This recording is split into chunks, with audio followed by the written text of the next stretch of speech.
Hello my friends, welcome to Talk to Me Tuesday for Tuesday, August 9th, 2022. This is Jennifer.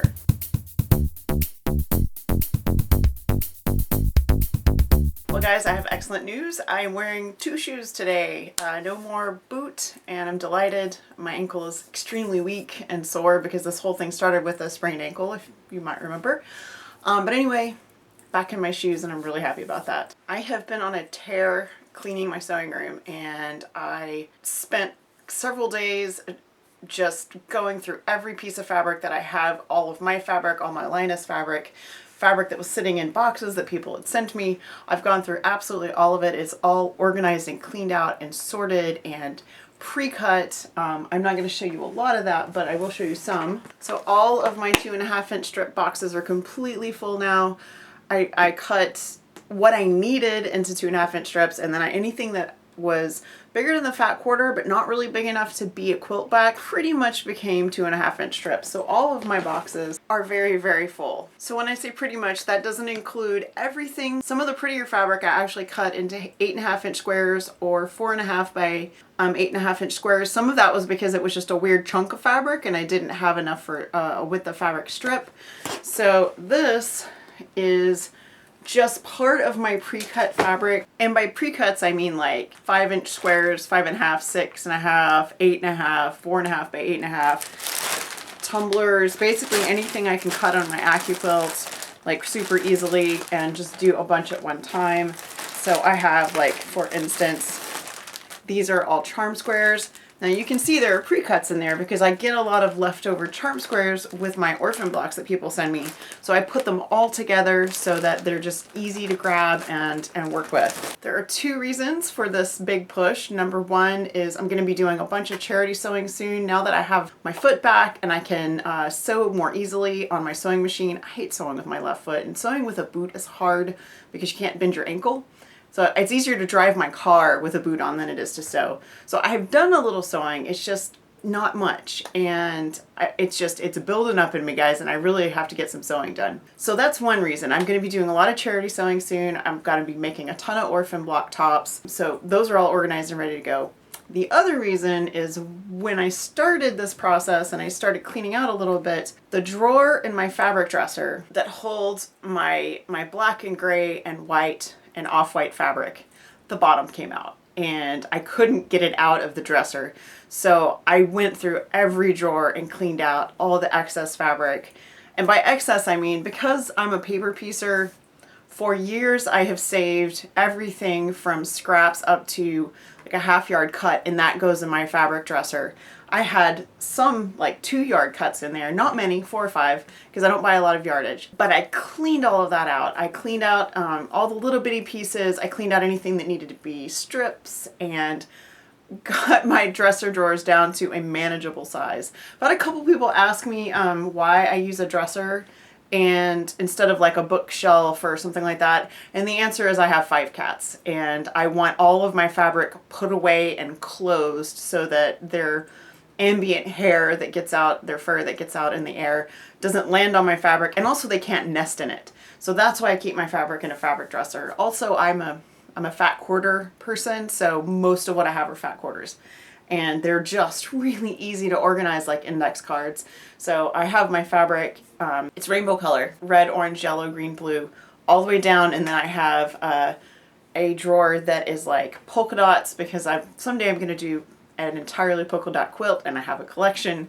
And then the same drawer has my polka dots. It has like white with bright patterns on it and some vintage reproduction fabric, and then my bottom drawer is all my specialty fabric. So my Halloween fabric, my space fabric, anything like fandom themed, like licensed fabric of like Marvel or Harry Potter or whatever. That's all in the bottom drawer. And now the entire thing is manageable. I can open and close the drawers, and I have a part coming that will allow me to repair my drawer. So hopefully I can get a little bit more time out of my IKEA flat pack dresser that I bought I don't know, years ago. I've been using it for years and I love it, and it just works very well for me. In this bag I have all the t-shirts that I've received for the Talk to Me Tuesday t-shirts, so thank you guys for sending those. I'm waiting for one more, and I still need to pick mine, which I haven't done yet. Once we have all of them, that is going to start, and it's going to be like assembly line, just getting it done one after another. In a shocking, stunning turn of events, I got some mail. So I want to share, I've got 10 quilt tops from Crystal. She sent these from Canada. Anyone who doesn't watch our other Talk to Me Tuesdays, Crystal is one of our regulars and has been for years. So I'm just going to show you little sneak peeks. She has been posting pictures of these on her Instagram, so I'll put a link to that in the description so you can see what these gorgeous quilt tops look like. I know some of these were collaborations with Mary, who hasn't done a Talk to Me Tuesday video in a long time, but does do them occasionally. This one, I mean, obviously this is not doing them justice, but definitely go look at that on her Instagram. And as they get quilted, if I am the person who quilts them, because she said I don't have to be, if I am the person who quilts them, then you will see them on my videos. I'm probably going to share some with Jules for her Project Linus in New Mexico, so you'll see some on hers. If you watched the video on Amber's channel in which I guest starred, and she talked about having boxes of stuff to send me, boxes of stuff arrived. She did send me some batting scraps so I can make more quilted hearts, which is definitely on my list to do. I'm hoping to do that in between working on quilts for Linus. And then she sent me just piles of crochet, all for Linus. We have, of course, one of her pointy circles, round ripple Afghan. This I'm just going to lift up for you. She showed a few of these in the video, but we've got all kinds of squares. All kinds of squares. So these I will probably take and share with our crochet ladies at Linus. So if you're watching and you like to crochet, let me know and I will share these with you. I might also post them in our Facebook group, so I can share these for someone who wants an easy to assemble Afghan. So we have another round ripple, a lovely stripy Afghan. I really like this one.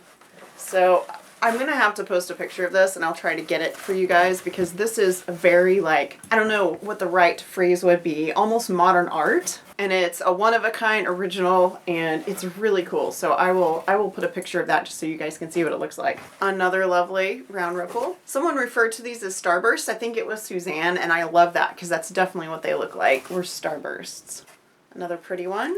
And I think, I'm almost positive that Amber told me that this is it. This is the last round ripple that she's going to make for a long time. She's working on a bunch of other stuff now, and a big part of this was cleaning out her yarn, and she cleaned out her yarn and sent the results to Linus. Last but absolutely not least, I want to show you the one thing that I got made last week. That was a gift for a friend. Monday was Domine's birthday, and I made her a sign for her creative space, because she doesn't just sew, she's also a knitter and she writes, and she has a room that's like her creative space room. So I made her the sign. It started with I don't have it to show you because I already gave it to her. It started with a back to school chalkboard from Target. So it was like 12 inches and it was front and back. And I took that shape and then I cut that size out in vinyl to cover the chalkboard part, and I made her a sign for her creative space. And that was all in permanent vinyl. I did it on my Cricut.